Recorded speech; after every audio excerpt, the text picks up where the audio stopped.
Hello and welcome to Sherayzen Law Office video blog. My name is Eugene Sherayzen. I'm an international tax attorney and owner of Sherayzen Law Office Ltd.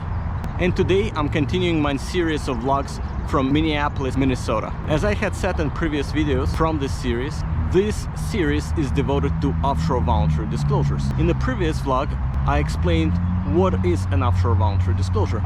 Today, I would like to talk about who is affected or who can take advantage of an offshore voluntary disclosure program. In order to participate in an offshore voluntary disclosure, you have to be in violation of one or more U.S. international tax reporting requirements. And that applies equally to individuals and to businesses. It's very important to understand that a offshore voluntary disclosure is not limited to individuals. A business can participate in a voluntary disclosure program. Unfortunately, it happens too often. An offshore voluntary disclosure can involve a situation where an accountant of a business, a CPA even, did not realize that there were additional U.S. international tax reporting requirements. And because of that, the business became non-compliant. It is okay for the business in this situation to participate in an offshore voluntary disclosure program. But how does one know that one needed to file something to be compliant with his, her, or its, in case of a company, international tax obligations?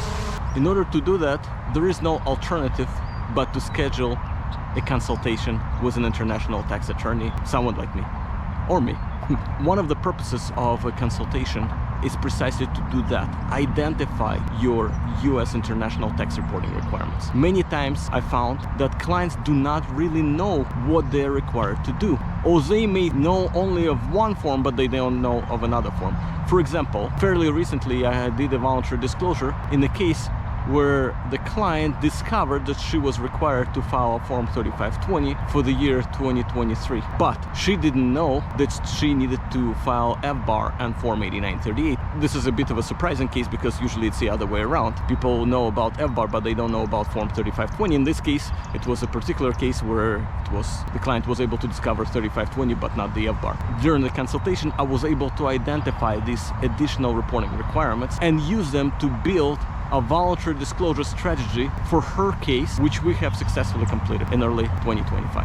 If you would like to know more about your U.S. international tax obligations and your offshore voluntary disclosure options to fix your prior international tax non-compliance, you can call me at 952-500-8159, or you can email me at eugene@sherayzenlaw.com. Thank you for watching. Until the next time.